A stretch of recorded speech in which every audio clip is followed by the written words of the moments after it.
जी part 2 start हो गया। अच्छा जी, अब during the year bad debts कितने राइट ऑफ हुए? ड्यूरिंग द ईयर, इधर देखें, during the year bad return of कितने? इनकी एंट्री क्या होती है? प्रोविजन डेबिट, डेटर्स क्रेडिट, ऐसा ही है। अब इस 35 का हमें कोई मसला नहीं, ये तो डेटर्स के अंदर पड़ी नहीं, लेकिन इस 35 में 8 मिलियन अपनों के भी, अपनों ने भी लूटा यहाँ पर, गैरों में तो इतना दम था नहीं है जी। तो अब 8 मिलियन जो एसएल बैड हुआ है उसके बारे में आपने लिखना है। तो इसके साथ नोट नंबर 14.1 लिखें फिलहाल, अभी ना साथ साथ लिखें क्योंकि एक आधा और भी आ जाना है। 14.1, तो यहाँ पर आपने नोट नंबर 14.1 में लिखना है कि आपको अपनों ने भी लूटा। ठीक है जी, कैसे? यहाँ से लाइन लिख दें, ठीक है, बस यही लिख दें, ये यहाँ से। अच्छा, पता होना चाहिए कि क्या लिखना है, सवाल में सब कुछ बताया होता है आपको जो लिखना होता है। ठीक है, तो आपने लिखना है जी, bad debts written off include ₹8 million receivable from SL से उठाया। ठीक है, तो bad debts written off, bad debts written off include जी ₹8 मिलियन रिसीवेबल फ्रॉम एसएल।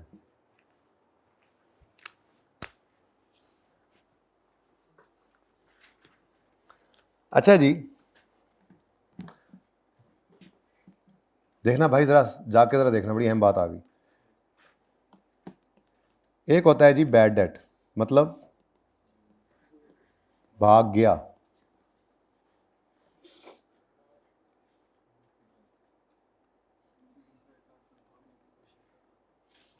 शदीद मसला है ये तो। दूसरी चीज है प्रोविजन, भाग सकता है,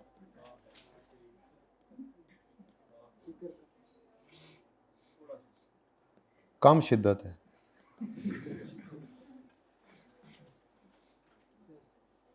एक चीज होती है पास्ट ड्यू, सिर्फ ड्यू डेट गुजरी है भाई, सिर्फ ड्यू डेट गुजरी है। अब आपका ये कोई ख़ास मसला नहीं, कोई ज़्यादा मसला नहीं,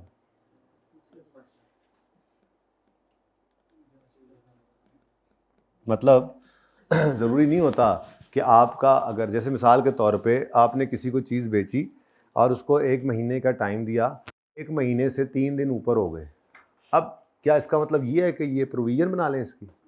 नहीं, कोई नहीं, थोड़ी बहुत देर सवेर हो जाती है, ऐसी कोई बड़ी बात नहीं है, 2-4 दिन, 5 दिन, हफ्ता, 10 दिन ऊपर नीचे, बिजनेस है, चलता रहता है।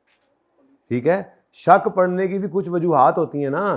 तो जो महीने के बाद जिसने पैसे देने थे, 2 महीने गुजर गए, वो आ ही नहीं रहा, 2 महीने, 2.5 महीने, 3 महीने, फ़ोन किया भाईजान, वो अच्छा करते हैं, मैं देता हूँ, थोड़े हालात ख़राब हैं, ओए होए होए होए, ना प्रोविज़न।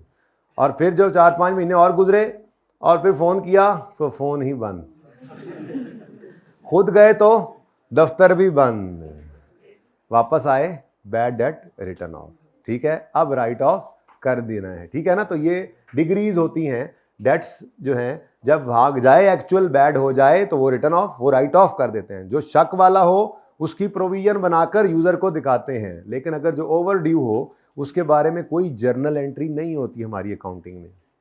लेकिन अगर ओवर ड्यू किसी जानने वाले का हो गया है बैलेंस, तो उसके बारे में लिख कर बता दें। अनजान का ओवर ड्यू बताने की जरूरत नहीं है, जानने वाले की जान ले लेगा कंपनीज एक्ट, मुझे तो लगता है ऐसे ही है ना। तो अगली लाइन पढ़ें जी, अगली लाइन क्या है? रिसीवेबल फ्रॉम पीएल, चलो जी पीएल बच गया था। Receivable from PL includes 5 million which are past due for more than 6 months but less than 1 year। तो overdue debts are as follows, more than 6 month और less than 1 year. इसका भी सब note बन जाएगा 14.2। क्या लिखा जी मैंने, overdue debts are as follows, और इसके अंदर हमने क्या लिखा है जी, मोर देन, क्या लिखा हुआ है यहाँ पे, मोर than 6 months but less than 1 year. ठीक है जी। और ये जनाब कौन है जी, पीयर लिमिटेड, जो कि हमारी सब्सिडरी है। कितना जी, 5 मिलियन। ठीक है, ऊपर रुपीज इन मिलियन लिख लें तो यहाँ ना लिखें, अब वहाँ भी जगह नहीं मिलती। तो जी क्या बताना है, अगर किसी जानने वाले का डेट ओवर ड्यू हो गया तो बता दें, बस बताया ही है, और टेंशन किस बात है, तो बता दिए बस। Note number 14.2। ये आप पता है आपको, एक एक पॉइंट होता जा रहा है जहाँ पे कंपनीज एक्ट में डिस्क्लोजर लिखे हुए हैं, एक एक पॉइंट होता चला जा रहा है। तो ये वहाँ पे लिखा होगा इस तरह से नैरेटिव फॉर्म के अंदर कि पास्ट ड्यू है या कोई इम्पेयर्ड का लफ्ज़ प्रोविजन के लिए इस्तेमाल करता है स्टैंडर्ड। ठीक है ना, कंपनीज एक्ट पढ़ाता हूँ। ठीक है, तो उनके बारे में बातें बताएं, तो ये बातें बताते जा रहे हैं। अच्छा जी, एक और बात सुने, आप ना मिसाल के तौर पे कोई है हमारे में से, ठीक है, बजात है या जो भी है, ठीक है, कोई और मैं हूँ, चलें, ठीक है, कोई हमारे में से है, कोई स्टूडेंट ऐसा है जो ना बहुत ज़्यादा उधार दोस्तों से लेता रहता है। ठीक है, बहुत ज़्यादा उधार लेता है दोस्तों से। ठीक है, अब अम्मी को पता चल गया उसकी कि उधार बहुत ज़्यादा, वापस कर देता है लेकिन उधार लेता बहुत है, जानने वालों से उधार बहुत लेता है। अम्मी ने जनाब सख्ती कर दी, और अम्मी सख्ती कर दी और कहा हर ईयर एंड पे मैंने तुम्हारी फाइनेंशियल स्टेटमेंट्स को देखना है। ठीक है, उन्होंने यूँ नहीं बोला, उन्होंने कहा मैं बस तुम्हारी फाइनेंशियल स्टेटमेंट को चेक करूंगी, तुम उधार बड़ा लेते हो, खबरदार तुमने उधार लिया। तो वजाहत भी बड़ा तेज़ था, सारा साल मंड के उधार लिया, और ईयर एंड से थोड़ा पहले पैसे उसे वापस करके बैलेंस शीट के अंदर कम फिगर दिखा दी। अम्मी भी तो अम्मी है, अम्मी को सब पता, ये अम्मा पापा को ना सब पता होता है। आपको लगता है उन्हें पता कोई नहीं है, वो चुप होते हैं बस। ठीक है ना, ये जो काम करके आ रहा होता है या जो काम करने जा रहा होता है, और अम्मा को फिर थोड़ा कम पता हो, अब्बा को सारा पता होता है। ठीक है ना, तो रूहानी अब्बा को भी पता होता है, मैं अपनी बात कर रहा हूं। अच्छा, अब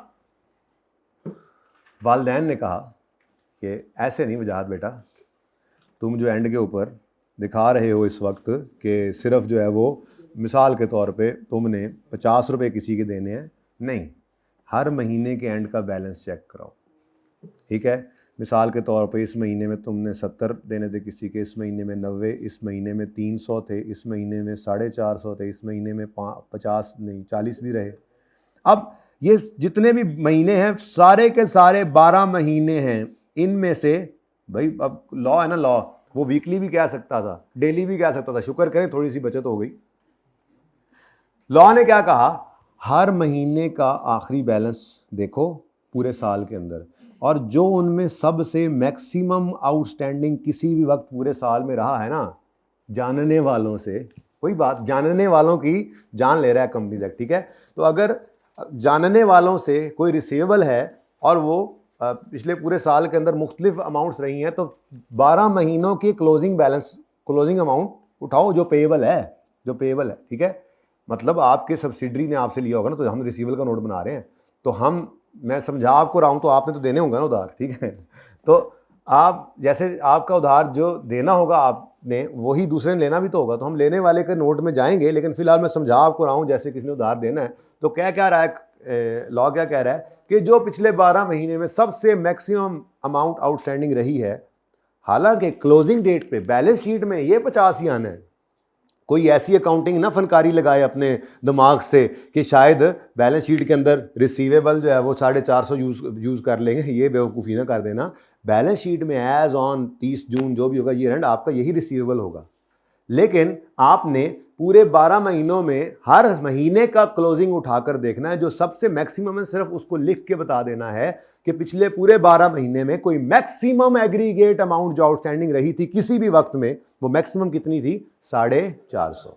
ठीक है, तो ये थोड़ा सा कोशिश की वालिदैन ने मजीद नथ डालने की कि क्लोजिंग के ऊपर तो इसने कर ही देना है, हर महीने का बैलेंस ज़रा चेक करेंगे तो इंशाल्लाह पता लग जाएगा कि मैक्सिमम किसी भी महीने, अब वो हर महीने इसको थोड़ा टेंशन तो होगी ना, हर महीने के एंड पे सही तो करेगा ना, तो फिर नॉर्मली उसके डेट्स जो है रनिंग में आ ही जाएंगे।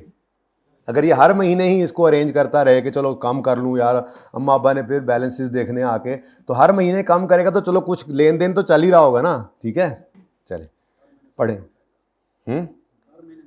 बराबर उठाएगा पढ़े जी।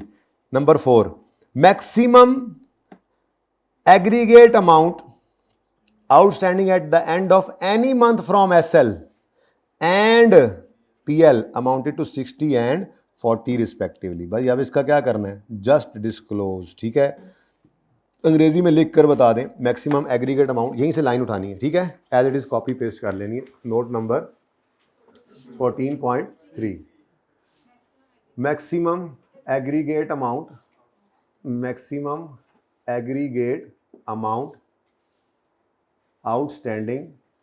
देखो ना, ये संडे को सुकून से करने वाला काम था, कितने आराम से आज हमने किया ये सारा काम, है ना, मज़ा आ रहा है, एंजॉय कर रहे हैं। एक नोट और बनवा के छुट्टी, हाँ वो 11:30 तक ही मुझे लगता है ख़त्म हो जाएगा, 11:15 तो बहुत दूर की बात है, अभी तो 11:10 हुए हैं जी। Maximum aggregate amount outstanding at the end of, copy paste चल रहा है और कॉपी पेस्ट ही करना है। हाँ, यहाँ से आपने बनाना सीख लिया, बनाना का नोट बनाना सीख लिया, वहाँ पे आप अभी जाके कंपनीज एक्ट से पढ़ लेंगे, तो फिर आप अपने उस पेज के ऊपर जो आपने इंशाल्लाह बनाना है, जिसकी एक साइड आपको बनानी सिखा दी, दूसरी साइड आपने बनाना है घर जाके दूसरी साइड पे। ठीक है, तो वो जब बनेगा तो उसके ऊपर ये नोट्स में आप पॉइंट्स लिखेंगे।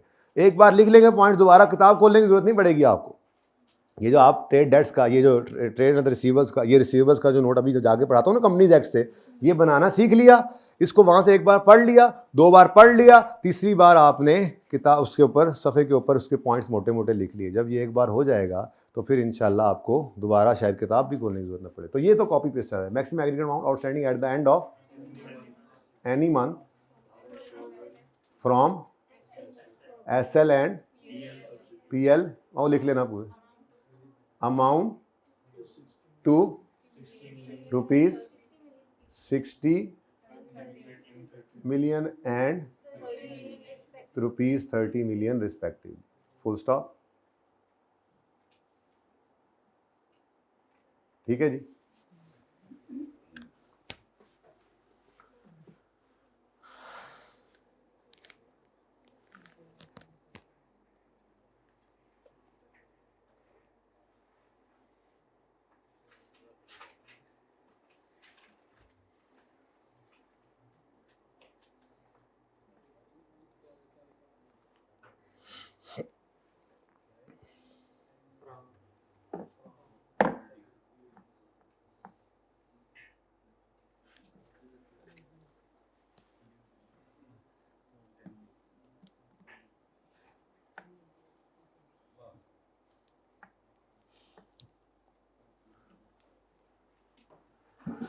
माउंटेन ड्यू नहीं, फाउंटेन पेन।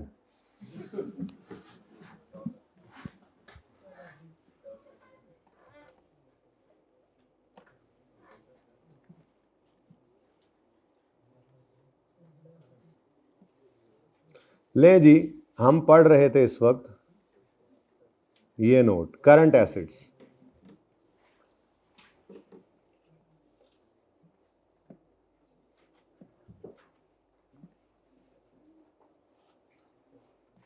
जी करंट एसेट्स का नोट पेज नंबर 569 पर है, इसकी थ्योरी, और इसका जो नोट है वो पेज नंबर 595 है। ज़रा इसकी नज़र तो, इसके ऊपर नज़र तो डालें ज़रा, ट्रेड डेंट्स के ऊपर, ट्रेड डेंट्स पेज नंबर 595 पे एक उंगली रख लें, दूसरी मैं बताऊंगा जब वहाँ पे रखिएगा फिर जी। फिलहाल 595 पे आ जाएं। ट्रेड डेट्स हैं, considered goods other strawberry pier, considered doubtful other strawberry, provision for, एक ही दफ़ा माइनस होगी, 2 साल का आ रहा है, मैक्सिमम एग्रीगेट अमाउंट बताई है, नो पास ड्यू डेट्स, चलो जान छूटी, और during the year trade receivable from SL amounted to, जितने रिटर्न ऑफ हुए। बात समझ आई? हमने इससे ज़्यादा ही लिख ली है। तो ये इसकी शक्ल है। अब ये वाली थ्योरी कहाँ पड़ी हुई है? ये वाली थ्योरी पड़ी हुई है page number 569.4, page 569 point number 4। ठीक है जी। और यहाँ पे हम क्या लिख रहे होंगे? अब यहाँ पे तो हम लिखेंगे सबसे पहले पेज, क्वेश्चन कौन से सफ़े पे करके आए हो? पेज 610 पर क्वेश्चन नंबर 2 था, 3 था, 3। और उसके बाद नोट कहाँ पे पड़ा है? पेज नंबर 595 पर नोट नंबर 14। इसीलिए 14 मैंने भी उसका नाम रख दिया, ताकि नंबर रख दिया ताकि आसानी रहे। तो ये अब 1 मिनट के अंदर देखा जा सकता है। जैसे ये आपके सामने बस एक हाथ आप रख लेंगे ना वो किताब के अंदर नोट्स की वाली साइड पर, और एक साइड पे आप ये पढ़ रहे होंगे। अब साथ रेफर्ड हुई पड़ी हैं चीज़ें, सवाल आपने पहले करना भी है तो वो करके आप एक ही बार आएंगे। आप नोट फाइनेंशियल स्टेटमेंट से सवाल हर बार थोड़ा ही करना है, एक बार सवाल कर लेंगे आप, उसके बाद सवाल थोड़ी दोबारा करना है। उसके बाद तो आपने यही करना है कि फाइनेंशियल स्टेटमेंट्स वाले नोट को नज़र डालनी है, यहाँ से देख लेना है। बल्कि ये भी जब याद हो जाए तो मेरे ख्याल में इसकी ज़रूरत ही नहीं पड़ेगी। जब आपने अपना सफ़ा बना लिया ना, तो उस सफ़े की 4 लाइनों के अंदर आपको ये दोनों चीज़ें नज़र आएंगी। ये भी तजर्बे की बात कर रहा हूँ। जब वो 4 लाइनें आपके सामने आएंगी तो वो आपने कैसे बनाई हैं? वो सवाल करके, वो नोट देख के, वो अंग्रेज़ी पढ़ के बीच में पॉइंट निकाले थे ना, तो आपको वही नज़र आएगा। पढ़े, इन रिस्पेक्ट ऑफ डेट्स या रिसीवेबल्स फ्रॉम, अच्छा ये बातें किसके बारे में बतानी है? तो इन रिस्पेक्ट ऑफ डेट्स या receivables from associates and related parties. अच्छा ये एसोसिएट ना, ये IS 28 वाला एसोसिएट नहीं, ये कंपनीज एक्ट ने एक लंबी चौड़ी डेफिनेशन दी हुई है एसोसिएट की। वो मैं कोशिश करता हूँ थोड़ी सी अगले उसमें जाके ना, अगले नोट में जाकर मैं आपको वो थोड़ी सी ऐसी बस अंग्रेजी लिख दूंगा, ठीक है ना। तो वो ये एसोसिएट जानने वाला है, तो जानने वाला जो है वो की मैनेजमेंट पर्सनल भी आते हैं कंपनीज एक्ट की डेफिनेशन में। इसलिए फिलहाल एसोसिएट को ये ना समझते रहना जिसके 20% से ज़्यादा शेयर्स हमारे पास हों वो एसोसिएट है। ये एसोसिएट कंपनी एक्ट का एसोसिएट है, वो मैं बताता हूँ कौन कौन हो सकता है, ठीक है। तो इन रिस्पेक्ट ऑफ डेट्स या रिसीवेबल, अच्छा करंट एसेट्स के अंदर ये बता रहा है, इसलिए मैंने ये डेटर्स के अंदर बनाया, ठीक है ना। ये नॉन करंट एसेट्स के अंदर भी इस जैसा लोन एंड एडवांसेस का बनना है, देखते हैं अभी बनता है या नहीं, अब टाइम तो बहुत।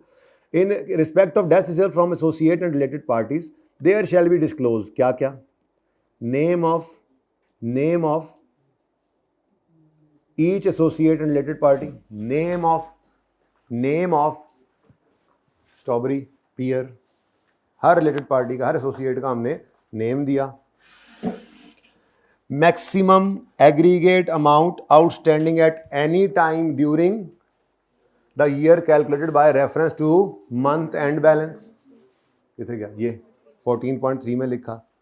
नेक्स्ट जी, receivables that are either past due और इम्पेयर्ड। इम्पेयर्ड कहते हैं प्रोविजन जिनकी बनाई हो, along with age analysis distinguishing between trade debts, loans, advances and other receivables. हमारे सवाल में सिर्फ क्या था? ट्रेड रिसीवेबल्स ही थे। उसने क्या बताया, क्या कहा है जी? पास्ट ड्यू बताओ और इम्पेयर्ड प्रोविजन को कहता है, इम्पेयर जो है वो बताओ, ठीक है। अच्छा बता तो दिए हैं, प्रोविजन जिनकी क्रिएट की वो भी नाम से आ रहे हैं, और पास्ट ड्यू ये एज एनालिसिस होता है, ये एज एनालिसिस दिया है, इनका एज एनालिसिस दिया है, ठीक है। ये 6 महीने से पुराने हो गए हैं लेकिन अभी 1 साल से ज़्यादा पुराने नहीं हुए, डिस्क्लोज किया हुआ हमने, ठीक है। तो in case of past due और इम्पेयर्ड आप बताओ, ठीक है। लेकिन किसके बारे में चल रही हैं सारी बातें? जानने वाले, ये जानने वाले हैं, ठीक है जी। अदर्स के बारे में आपने पास्ट ड्यू इम्पेयर्ड नहीं बताया नाम लेकर किसी का, ठीक है ना। मैक्सिमम एग्रीगेट अमाउंट अदर्स की तो नहीं बताई हुई। तो ये सारी बातें किसके लिए कर रहे हैं हम? जानने वालों के लिए, ठीक है। Next, debts write off as irrecoverable, distinguishing between, अच्छा वो डिस्टिंग्विशिंग तो बात की बात, ये ना असल में मतलब ये जो है ना, ये डिस्टिंग्विशिंग बिटवीन, इसको तो छोड़ ही दो ना, वो तो जितनी कैटेगरीज हैं वो कह रहा है उनको अलग अलग बताओ। इसलिए याद रखने वाली बात सिर्फ पीछे पड़ी हुई है, ये ट्रेड डेट्स रिटर्न ऑफ बताओ, प्रोविजन बताओ, और अगर कोई आपने किसी की प्रोविजन बनाई थी और अब वो हालात बेहतर हो गए, उससे पैसे आ गए हैं या उस उम्मीद लग गई है कि आने हैं, तो फिर जस्टिफिकेशन दो अगर कोई रिवर्सल किया है तो, ठीक है। तो इतनी सी बातें आपने सिर्फ बतानी है। अगर आपने एसोसिएट या रिलेटेड पार्टीज से कोई रिसीवेबल्स लेने हैं, कोई डेट्स हैं उनकी तरफ जो रिसीवेबल हैं, करंट एसेट्स में पड़ा है, ठीक है। तो उनके बारे में क्या बताओ, जट सब चुप कर जाओ, उनके बारे में क्या बताओ, name, maximum aggregate amount outstanding with reference to month end balance, pass due और इम्पेयर्ड, रिटर्न ऑफ प्रोविजन और justification of reversal of provision if any. तो मेरे सवाल में था नहीं, इसलिए ये नज़र नहीं आ रहा जी। प्रोविजन का नोट नहीं, प्रोविजन की मूवमेंट आप कहीं नहीं बनाई, मैं उस तरफ आ ही रहा था, ठीक है। यहाँ तक कोई मसला, ये समझ आती है बात। अब वो क्वेश्चन जेन्युइन है बच्चे का कि हमने पास पेपर 1 के अंदर प्रोविजन का नोट बनाया था, मूवमेंट, प्रोविजन की मूवमेंट, नोट नहीं, नोट तो आ गया, प्रोविजन डिस्क्लोज तो हो गया, लेकिन हमने प्रोविजन की एक मूवमेंट बनाई थी, opening plus written off less opening plus bad expense less written off is equal to closing.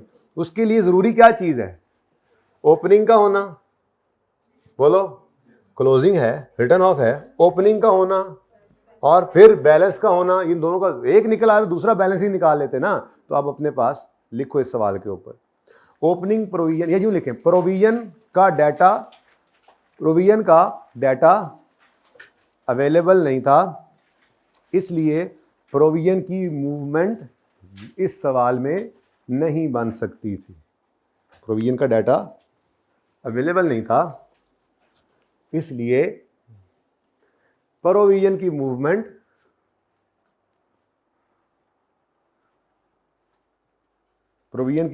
नहीं बन सकती, ठीक है जी।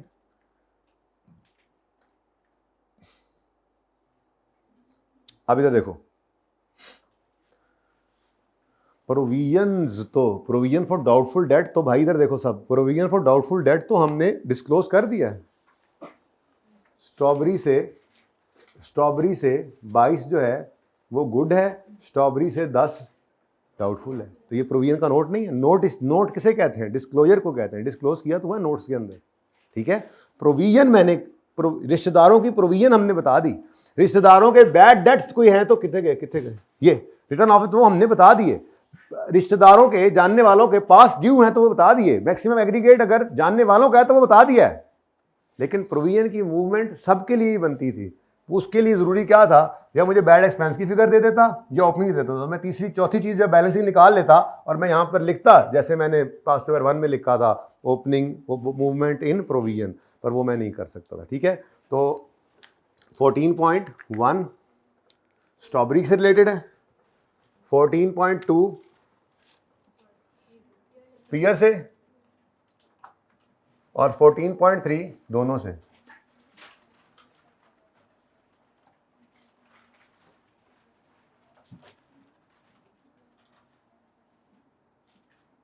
ठीक है जी, सही है,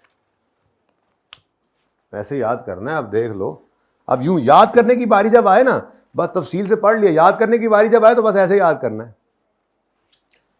जानने वालों के रिसीवेबल्स के बारे में बताना है, क्या, नाम, मैक्सिमम एग्रीगेट अमाउंट आउटस्टैंडिंग, पास ड्यू और impaired, bad return of, provision और रिवर्सल अगर को किया तो उसकी जस्टिफिकेशन। याद हो गया, और कैसे याद करना, ऐसे ही याद करना है।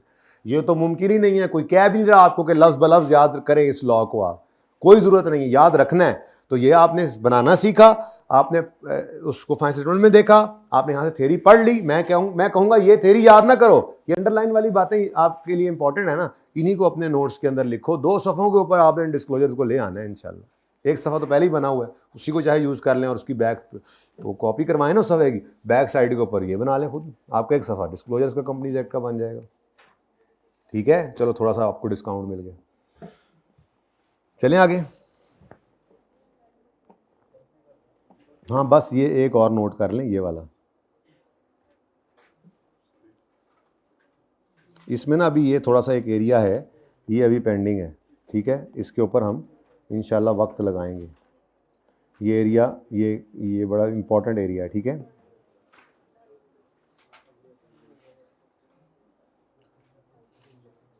बस ये पढ़ लें, उसके बाद ये वाला नोट कर लें, बड़ा इंटरेस्टिंग नोट है, ये कर लें। 15 मिनट में ये भी बन जाएगा, ठीक है। तो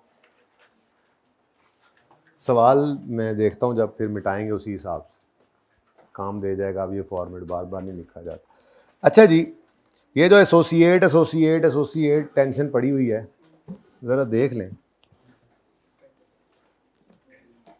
पेज नंबर 568 पे मैं आया हूँ असल में, और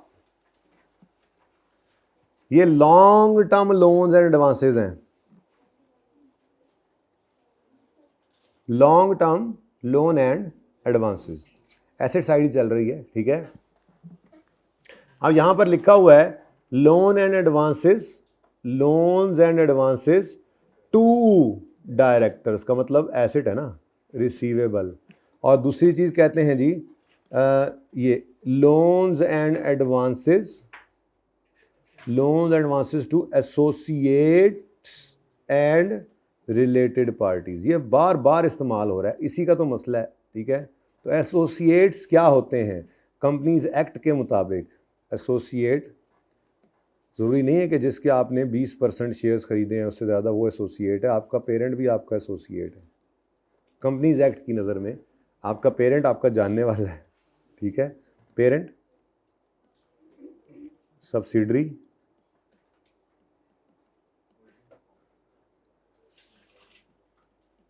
होल्डिंग कंपनी पेरेंट ही होती है, एसोसिएट ये कौन है जी? ये सब एसोसिएट्स हैं। और रिलेटेड पार्टीज, बाकी जानने वाले इसमें आ जाते हैं, ठीक है। रिलेटेड पार्टीज क्या हैं? ये रिलेटेड पार्टीज का लफ्ज़ जहाँ इस्तेमाल हो, पहले हमने देखा था सिर्फ एसोसिएट की बात कर रहा है, रिलेटेड पार्टी की बात करें तो ये भी आ जाएंगे, ठीक है। इसमें आपके की मैनेजमेंट पर्सनल होते हैं,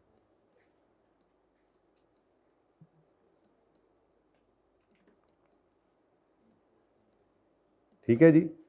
सीईओ हो गया आपका, सीएफओ हो गया आपका, की एम्प्लॉयज़ हो गए आपके, तो इसको कहीं पे लिख लें, ये ज़रा आपको परेशान करती है बात, ठीक है जी।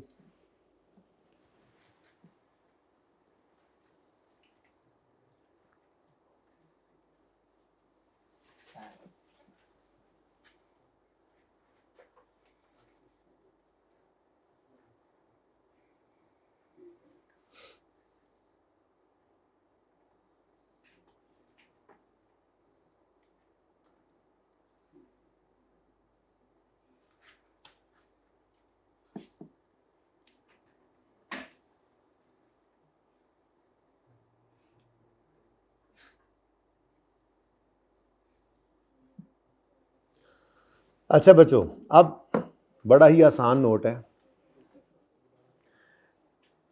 लॉन्ग टर्म लोन्स में दो तरह के जानने वालों को कंपनीज एक्ट ने हिट किया आगे। एक तो है डायरेक्टर्स और दूसरा है एसोसिएट्स एंड रिलेटेड पार्टी, यानी बाकी जानने वाले। डायरेक्टर्स को अगर आपने कोई लोन दिया है, भाई जरा जाग के देखना, आखिरी नोट है, बिस्मिल्लाह करके, आखिरी नोट है, बस बड़ा सोए हो आप आज, बड़ा सोए हो, नींदा नींदा पूरियां कर लिया यार। मुझे पता है यार क्या मसला है यार, मेरा उसका मसला है। तुम लोग हंसे तो हंसे किस लिए? कौन होते हो तुम लोग हंसने वाले? हैं? दोस्त होगा तो गारो होगा तुम्हारे, मेरी क्लास में, मेरी क्लास में नहीं दोस्त, मेरी क्लास में तो मेरा स्टूडेंट है, ये मेरी क्लास में मेरा स्टूडेंट है, समझ आई है? खबरदार कोई किसी पे हंसा। अब तुम मुझ पे हंस रहे हो, मेरी क्लास में मुझ पे हंस रहे हो, अच्छा फिर किसी और पे हंस रहे हो, अच्छा जी। चलो भाई सब जाग गए, मैं असल में ना आखिरी 10 मिनट मुझे चाहिए बस, इसलिए मैंने थोड़ा सा जगाया आप लोग। उसके बाद छुट्टी होने, छुट्टी बहुत करीब है, आपके बिल्कुल सामने है छुट्टी, सब मंजिल आपके कदम चूमने को है। अच्छा जी, वो मैं ही कह रहा था कि अगर आपने लॉन्ग टर्म लोन दिया है, तो अगर लॉन्ग टर्म लोन डायरेक्टर को दिया है तो कंपनीज एक्ट कहता है लोन की मूवमेंट शो करो।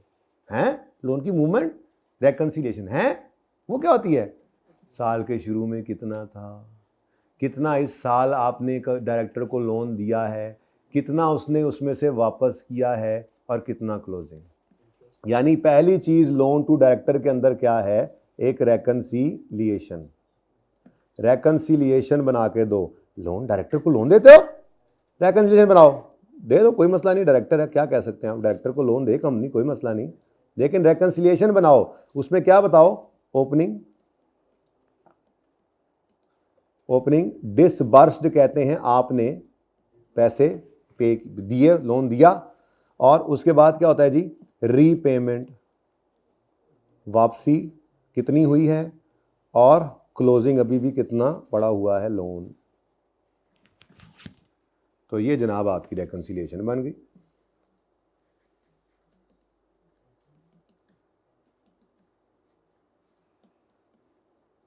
आपने लोन दिया है ना, तो आपका एसेट है, तो जो रीपेमेंट होगी उससे आपका एसेट कम ही होगा ना, रिसीव हो जाएगा। तो ठीक है, तो एक तो आपने जी डिसबर्स्ड दिया, लोन दिया, और रीपेमेंट आपने लोन दिया है ना, इस हिसाब से सोचें, डिसबर्स किया आपने और रीपेमेंट हुई डायरेक्टर्स की तरफ से। ठीक है, एक तो ये बताओ, दूसरा पर्पस भी बताओ। भाई दिया किस लिए लोन? डायरेक्टर को लोन दो, ठीक है, मर्जी है, डायरेक्टर है, चला रहा है कंपनी, दे दो लोन, हमें वजह बताओ क्यों दिया है लोन। दूसरी चीज क्या बताओ? पर्पस। अच्छा, पर्पस के अंदर ही साथ ही अगर आपने उसको नॉट एट आर्म्स लेंथ है तो ये भी चलो ये साथ ही कर देना। ठीक है, यानी अगर आपने मिसाल के तौर पे ये लोन दिया और ये लोन इंटरेस्ट फ्री है तो ये बात बता दो, या at below market interest rate है, यानी कि आर्म्स लेंथ ट्रांजैक्शन नहीं है, तो आपने ये भी डिस्क्लोज करना है। दो, बेशक, कोई मसला नहीं, कोई मना नहीं करता आपको कि आप डायरेक्टर को इंटरेस्ट फ्री लोन ना दो, बेशक दो। वजह बताओ। वो जी उसने घर बनाना था। अच्छा ठीक है, कोई मसला नहीं, इंटरेस्ट नहीं जी, इंटरेस्ट फ्री है, ठीक है, कोई मूवमेंट ओपनिंग में कोई नहीं था, इसी साल उसने लिया, अभी कोई 1 रुपया नहीं दिया, क्लोजिंग में सारे का सारा पेएबल है। बात समझ आई? क्या ख्याल है? पढ़ो। With regard to loan and advances to directors, अब वही बात, जानने वाले मामला वहीं पे फंसा हुआ है। लोन एंड एडवांसेस सारे के सारे होंगे, लेकिन उनमें से जानने वालों को नाम लेकर बताना पड़ेगा हमें। बाकी अदर्स भी हो सकते हैं, ये डायरेक्टर्स तो हो ही जानने वाले ना, बाकी जो एसोसिएट्स और रिलेटेड पार्टी हैं उनको देखते हैं, उसके अलावा कोई होंगे तो वो अदर्स बन जाएंगे। ठीक है, long term loan advances directors को दिए हैं तो following shall be disclosed, following shall be disclosed. The purpose of loan, the purpose for which loan or advance was made, reconciliation of carrying amount at the beginning and end of period showing, मैं यूँ लिख देता हूँ, reconciliation showing disbursements and payments। ठीक है, in case, अगली बात भी है, in case of any loan or advances obtained at terms other than arm's length, reasons thereof shall be disclosed। ठीक है, ये 3 बातें आपने बतानी है। अगर डायरेक्टर को लोन दें, बेशक दें, उसका पर्पस बताएं, रेकंसिलिएशन बनाएं, और किन टर्म्स के ऊपर आपने दिया है, और अगर वो टर्म्स आर्म लेंथ वाली नहीं है तो फिर, अच्छा अगर आर्म लेंथ है तो फिर ये लिख दें कि ये आर्म्स लेंथ पे है, यानी कि मार्केट इंटरेस्ट रेट पे दिया जी लोन, और अगर नहीं है तो ये लिख दें कि आर्म लेंथ पे नहीं है। बस काफ़ी है इतना, डायरेक्टर होना उसका काफ़ी है कि उसको इंटरेस्ट फ्री लोन दिया आपने, खैर है, कोई मसला नहीं। ठीक है, लेकिन जो बाकी अहबाब हैं, जो एसोसिएट्स हैं, अब एसोसिएट कौन है? डायरेक्टर नहीं है, डायरेक्टर को उन्होंने कहा अलग हो जाओ, बाकी रह गए एसोसिएट्स। एसोसिएट्स के अंदर क्या आता है जी? पेरेंट, सब्सिडरी, एसोसिएट और सीईओ, सीएफओ की एम्प्लॉइज, ये सब के सब क्या हैं? आपके एसोसिएट्स या रिलेटेड पार्टीज हैं। अगर इनमें से आपने किसी को लॉन्ग टर्म लोन दिया, ऊपर लॉन्ग टर्म चल रहा है, loan advances to associates and related parties, there shall be disclose, reconciliation नहीं है, नेम, पहले सेम वाले देख लें, ओह अगला तो हमने पढ़ा हुआ है, नेम, ये किधर, ये name, maximum aggregate amount, past due या इम्पेयर्ड, रिटर्न ऑफ प्रोविजन। देखते हैं, जो कॉमन मिल गए तो याद हो गया, जो ना मिले तो कोई नहीं, एक आधा एक्स्ट्रा प्लस माइनस कर लेते हैं। तो डायरेक्टर्स वाला तो अलग हो गया ना, स्टैंड अलोन। बाकियों को जो आपने लोन एडवांस दिया लॉन्ग टर्म, नाम बताओ, टर्म्स, ये न्यू है, टर्म्स ये न्यू, ये उसमें टर्म्स नहीं थी। लॉन्ग टर्म लोन है ना, तो भाई कब वापस होना है, कैसे कैसे वापस होना है, किस्तें हैं, साल बाद होना है, 6 साल बाद होना है, किससे, टर्म्स भी बतानी पड़ती हैं। लॉन्ग टर्म लोन हो गया ना। अच्छा, उसके बाद हाँ, अब लॉन्ग टर्म है तो सिक्योरिटी, कोलैटरल, सिक्योरिटी, ये भी बताओ। ठीक है ना, ऐसे नहीं लॉन्ग टर्म के लिए किसी को पैसे देते, क्योंकि सिक्योरिटी भी लेते होते हैं नॉर्मली। शॉर्ट टर्म के लिए तो नॉर्मली पैसे लेन देन चलता रहता है, उसमें सिक्योरिटी नॉर्मली लोग नहीं लेते। लॉन्ग टर्म के लिए लोन है तो सिक्योरिटी ले ली जाती है, किसी को लोन दिया, सिक्योरिटी के तौर पे कुछ रख लिया। अगला वही है, maximum aggregate amount outstanding with reference to month end balance, provisions और राइट ऑफ्स। ठीक है, ये तो याद हो गया आपको, डिस्क्लोजर, कहानी खत्म हो गई है जी। लॉन्ग टर्म लोन एडवांसेज हैं तो अगर तो वो एसोसिएट्स और रिलेटेड पार्टीज़ को हैं तो वही नाम, maximum aggregate amount, month and के हिसाब से, और provision bad debts written of, ये 4 लिखकर उसके बाद 2 एडिशनल क्या हैं, टर्म्स और कोलैटरल की भी डिटेल बता दो। और अगर डायरेक्टर्स हैं तो फिर आपने पर्पस बताना है, आर्म्स लेंथ पर नहीं है तो उसकी रीज़न बतानी है। मैं तो कहूँगा कि अगर आर्म लेंथ लिखा हो तो आपने वो लिख देना है कि ये आर्म लेंथ पे है, मेरी तरफ से ये तीनों बातें लिख दिया करो पक्की, ठीक है। और तीसरा क्या है, एडिशनल चीज़ से तो मना नहीं करता ना कंपनीज एक्ट, तो कम नहीं करना, तो इसलिए आप लिख देना सवाल के अंदर आर्म लेंथ का लफ्ज़ लिखा भी हो ना तो आप ये ना समझना कि उसने लिखा था आर्म लेंथ पर नहीं है तो डिस्क्लोज करना है, आप लिख देना, ये लिख देना कि ये लोन इंटरेस्ट फ्री लोन है, ठीक है, ये इंटरेस्ट बियरिंग इंटरेस्ट बियर कर रहा है, और ये पर्पस है इसका कि डायरेक्टर ने गाड़ी लेनी थी, और ये एट आर्म्स लेंथ, ये एक आर्म लेंथ ट्रांजेक्शन है, एट मार्केट प्राइस है, ये लिख देने में कोई हर्ज नहीं है, कम नहीं करना, कुछ ज़्यादा खैर एक आधा जुमला हो जाए, ठीक है। असल में भी डिस्क्लोजर ज़िंदगी के अंदर ऐसे ही है, कोई एडिशनल चीज़ डिस्क्लोज कर दो तो कोई मसला नहीं है, ठीक है। अच्छा, अब इसको ज़रा हम ये इसको नोट कर लें, ये ख़त्म होगी कहानी, अब इसका नोट बनाना है बस। क्वेश्चन नंबर 4 पे आ जाए, बस ये आखिरी सवाल है, ज़रा पॉज करें भाई। अच्छा जी, क्वेश्चन नंबर, चुप हो जाएं प्लीज़, प्लीज़ बेटा चुप हो जाएं, बेटा प्लीज़ चुप हो जाए, ये दोबारा आवाज़ ना आए तुम्हारी बुज़दार, बच्चे तो फ़ोन करने भी जा रहे हैं और बच्चों को। अच्छा जी, पेज नंबर 611, सफ़ा नंबर 611, सवाल नंबर 4, समंदर लिमिटेड। भाई वो पेज नंबर 30 जून ईयर 30 जून है 2018 की, ठीक है चलो वही चल जाएगा, बस नाम बदल देते हैं, एसएल कर लेता हूँ। पेज नंबर नहीं मिल रहा आपको?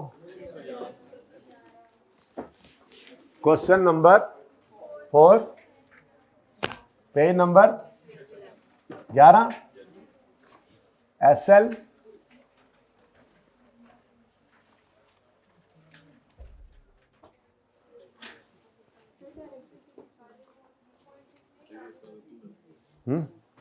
ना, सारा ना कर दो तुम जी बेटा,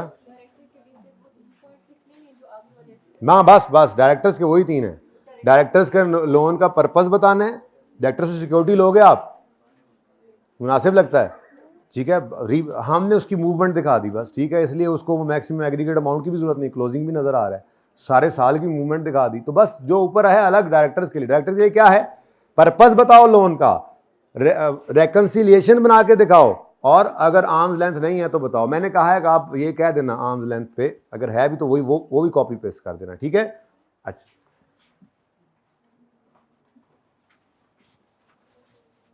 आपको क्या लगा ये सारा ऐसे ही चल जाएगा? ऐसे कहाँ चलेगा, बस ऊपर वाला हेड चलेगा फॉर्मेट। लो जी, 5 मिनट का ये नोट है, उसके बाद आपकी छुट्टी है, आपके कदम चूमेगी आके, ओके। अच्छा, C limited is listed on Pakistan stock exchange, चलो शुक्र है मैंने ऊपर वाला काम जो है वही चला लिया, इसको तो एसएल करा दे। लो जी, बैलेंस शीट के एक्सट्रैक्ट्स बनने और नोट्स हैं, पहला नोट हमने लिख दिया, और कोई बोले जा रहा है पटर पटर पटर पटर, टिक टिक टिक टिक। अच्छा, extracts of trial balance of SL at 30 June is given below. Long term loans granted, long term loans granted, point 1 में लिखता है long term loans granted include receivable from a director. भाई एसेट्स हमारा एसेट है ना, company का तो asset है ना, तो इसका मतलब लोन टू डायरेक्टर है जो कि अनसिक्योर्ड है और सब्सिडरी से आ रहा है और टीएल से आ रहा है, सब्सिडरी ट्री लिमिटेड से आना है, 5,000 डायरेक्टर वाला है, 6,000 सब्सिडरी वाला है। लो जी, ये किसी अनजान बंदे को हमने लोन दिया ही नहीं, डायरेक्टर को लोन दिया हुआ है 5,000 और सब्सिडरी को लोन दिया हुआ है 6,000, चलो गाली मुक गई, टोटल 11,000 का लॉन्ग टर्म लोन है, तो इसका मतलब ये सारे का सारे डिस्क्लोज होगा। अदर्स वाला होता तो उसको कंपनीज एक्ट ने नहीं कहा कि आपने उसके बारे में ये बताना है कि कितना सिक्योरिटी ली, क्या लिया, ये लिया वो लिया, वैसे ठीक है, उसके अपने कोई हिसाब किताब होते हैं, छोड़ें इसको, ठीक है। अगली बात तो बाद में देखते हैं, अब सबसे पहले तो लीगल स्टेटस के बाद लॉन्ग टर्म लोन्स में आपने रिसीवेबल की ब्रेकअप दिखा देनी है, ठीक है। नोट नंबर कौन सा, 12, पक्की बात है। तो यहाँ पे आपने नॉन करंट एसेट्स, के अंदर लॉन्ग टर्म लोन्स लिखा, ठीक है जी, और नोट नंबर 12, ठीक है। 1 तो मैंने पहले लिख दिया, पहले से लिख दिया मैंने, देख लो। अच्छा जी, अब नोट 12 में आके आपने लिखा जी लॉन्ग टर्म लोन्स। चलो माजरत, मैंने इस पहले इसकी अंग्रेजी पढ़ा दी और फिर मैं बनाने आया हूँ, वरना पहले तो हम नोट बना रहे थे। चलो कोई नहीं, खैर दोनों तरह से आसान है, मुश्किल नहीं है काम, बस दिल को समझा लें ये बात। खाम में आस पास लोग पता क्या कहते हैं, यार वो डिस्क्लोजर कंपनी फाइनल अकाउंट को डिस्क्लोजर की समझ ही नहीं आती। आपने कहना आओ तुम्हें मैं समझाता हूँ, जितना समझाओगे दूसरों को, जितना पढ़ाओगे दूसरों को, उतना फायदा भी होगा, यकीन मानो। आपने वो सफ़ा बना के उनको दो, कहो यार तुम ये रट्टा लगा लो, बस ये डिस्क्लोजर है, जाओ क्या याद करोगे, समझाओ भी सही साथ साथ उसको, आपको फायदा होगा इससे, ठीक है। बांटने से ज्ञान नहीं कम होता। हाँ, ये गलती लब के बैठे ने मेरी इन्नी गल नहीं सुनी, मुक्के गल जरा सी 12 बोलिए, लॉन्ग टर्म लोन्स। अच्छा, अब लॉन्ग टर्म लोन्स जो हैं उसका ब्रेकअप क्या है, ये मैंने अब वो लेजर नहीं बनाए, ठीक है। तो रिसीवेबल फ्रॉम डायरेक्टर और सब्सिडरी, रिसीवेबल फ्रॉम नंबर 1 क्या है जी, डायरेक्टर्स, और ये अनसिक्योर्ड है, उसने कहा है दोनों ही अनसिक्योर्ड है, ऐसे ही है। तो सिक्योर्ड लिखा हुआ सिक्योर्ड, चलो ठीक है, अनसिक्योर्ड डायरेक्टर वाला है, और उसके बाद दूसरा रिसीवेबल है फ्रॉम, क्या नाम है उसका, है ट्री लिमिटेड है, ये हमारी सब्सिडरी है, इस पे डैश लगाते थे आदत जी, और इस वाला जो है ये सिक्योर्ड है। अब इसके आगे लिख देंगे कौन सी चीज है इसकी सिक्योरिटी में, ठीक है जी। कितना, 5,000 और 6,000 टोटल। लेकिन अब ना ये लॉन्ग टर्म लोन है, इसमें एक मसला ये आ सकता है कि इस लॉन्ग टर्म लोन में से अगर कोई अगले 12 महीने में आना हुआ, रिसीवेबल हुआ, तो उसको करंट में शो करना पड़ेगा। अब आपको तो ख्वाब आना नहीं है, सवाल बताएगा तो भी तभी ये हो सकता है, ठीक है। आगे वो कहता है ₹2,000 receivable from SL is due in the year 30 June 2019, तो लेस कर देंगे इसमें से करंट पोर्शन। ये क्या है जी, receivable from this and this, less इसमें से करेंगे हम करंट पोर्शन को। ये करंट पोर्शन जो है ये सब्सिडरी वाला लोन का, ऐसे ही है। तो सब्सिडरी लिमिटेड करंट पोर्शन, चलो ऐसे ही लिख दो, मुझे खुद भी समझ नहीं आ रही थी, बस लिखता जा रहा हूँ तो बन जाता है, ठीक है। तो ऐसे ही लिखते जाना है आपने। ट्री लिमिटेड जो कि सब्सिडरी है, उससे कितना है 2,000, और नहीं बेटा उम्मीद तो नहीं है, अगर आपने कैलकुलेट करके अमाउंट लिखी है तो कैलकुलेशन में जो गलती की होगी उसके नंबर घट जाएंगे, आगे उसको पहुंचाने के नंबर तो होते ही, ठीक है जी। 2,000 माइनस हो गया तो बाकी कितना बचा, लो जी आपका फेस तैयार हो गया बैलेंस शीट का, ठीक है। ये 9,000 क्या है, 11,000 में से अगर 2,000 अगले 6 महीने 12 महीने में आ जाना है तो बाकी का 9,000 क्या है, लॉन्ग टर्म।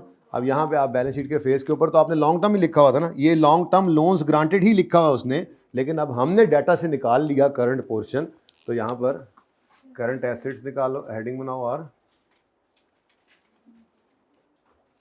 इसमें आप लिख लो करंट पोर्शन ऑफ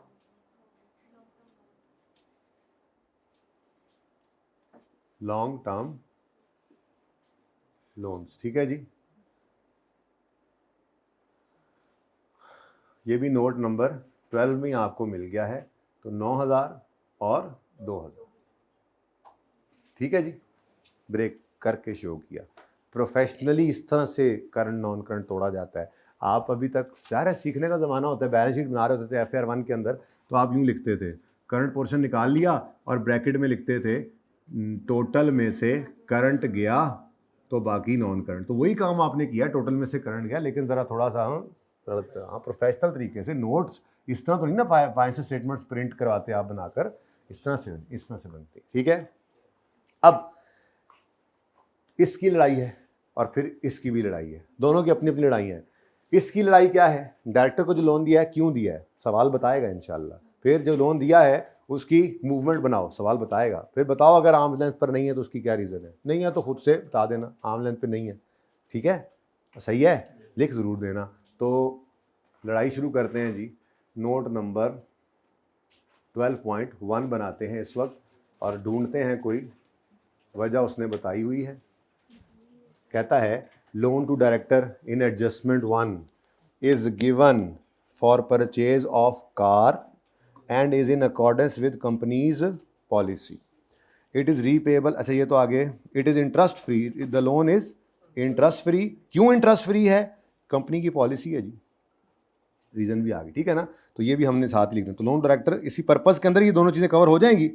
तो loan to director is given for purchase of car, it is interest free and वो ये बात लिख दो, ठीक है। तो बोलो जी, loan to director is given for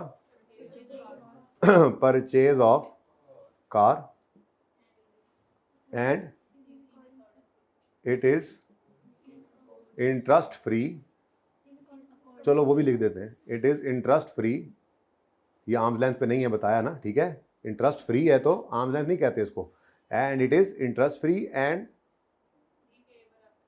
in accordance with company's policy. बस अगली बात तो हम यूज कर लेंगे ना, उसमें रीइंबर्समेंट में दिखा दें। तो कंपनी की पॉलिसी है तो ये आर्म्स लेंथ नहीं होगा? नहीं बेटा, कंपनी पॉलिसी के तहत अपने लोगों को लोन्स देती है इंटरेस्ट फ्री, और ये उन्होंने लिखा होता है कहीं ना कहीं, बताऊंगा आगे जाके, ठीक है। तो ये वाले एडवांसेस लोन्स जो हैं इनकी इजाज़त होती है, इसका डिस्क्लोजर देने की ज़रूरत नहीं। वो मैं एक जगह पे आपको कुछ पेंडिंग करवा के आया हूँ थोड़ी देर पहले, ठीक है ना, उसके अंदर ये वाली डिस्कशन हुई है, ठीक है। हाँ, वो फिर जब पढ़ाऊँगा तो समझ आ जाएगी बात की, ठीक है। कंपनी पॉलिसी के तहत हो तो टेंशन नहीं है, ठीक है। पॉलिसी होती है ना कंपनी की, वो अपने एम्प्लॉयज़ को उन्होंने सहूलत दी हुई है कि यार आपको ज़रूरत पड़े तो आप हमसे लोन लें, आप, ये भी तो एक सहूलत है। अब टैक्स वाले उसको कैसे ट्रीट करते हैं वो तो आपको पता होगा, आपने टैक्स पढ़ा है, मैंने टैक्स नहीं ना पढ़ा हुआ आजकल पिछले 6-7 साल से, ठीक है। तो आपने टैक्स पढ़ा हुआ, आपको पता होगा कि वो तो टैक्स वाले कहते होते थे मेरे ख्याल में कि ये भी एक बेनिफिट है। वो टैक्स वाले का क्या, इसका मतलब ये कि कंपनी को आप इंटरेस्ट पे करने लग जाएंगे? नहीं, टैक्स वाले उसके हिसाब से कोई इनकम बना के उसको आप उसके ऊपर आपसे टैक्स ले लेते हैं। कंपनी ने तो सहूलत, कंपनी की सहूलत ही तो आपको वो टैक्स का बायस बनाती थी। तो अगर आपकी पॉलिसी है तो कोई मसला नहीं है, ठीक है।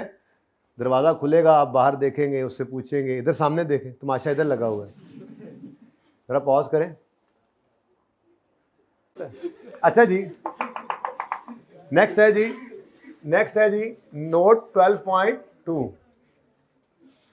अब इसमें हम क्या करेंगे जी, रिकॉन्सिलिएशन बनाएंगे। रिकॉन्सिलिएशन में ओपनिंग, डिसबर्स्ड, रीपेमेंट और क्लोजिंग।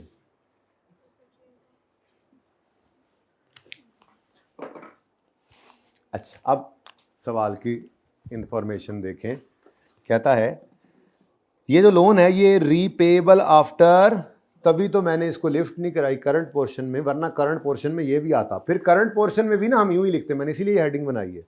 अगर डायरेक्टर का कोई लोन थोड़ा बहुत अगले साल में आना था ना, तो यहाँ पर लिखते ये ट्री है और ये डायरेक्टर का अगले 1 साल में आना है, तो यहाँ पर भी 2 आ जाते, यानी कि यहाँ पर 2 फिगर्स आई हैं ना, यहाँ पर भी 2 हो सकती थी, लेकिन नहीं था, क्योंकि कुछ आया नहीं, ना अगले साल आना है, ना अगले 4 साल आना है, 5वें साल जाकर आना है। तो इसका मतलब रीपेमेंट कितनी हुई है जी, 0।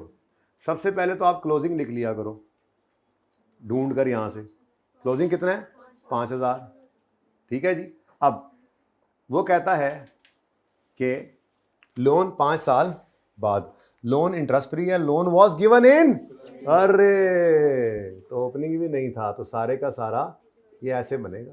आप लेजर भी बना सकते हो, कोई मसला नहीं, बनाकर यहाँ पर फेंक दिया करो, ठीक है। तो ये मैंने तीनों बातें बताई, लोन क्यों दिया, रेकंसिलिएशन, और है आर्म्स लेंथ पे, लिख दें ये लाइन, अच्छा होता है।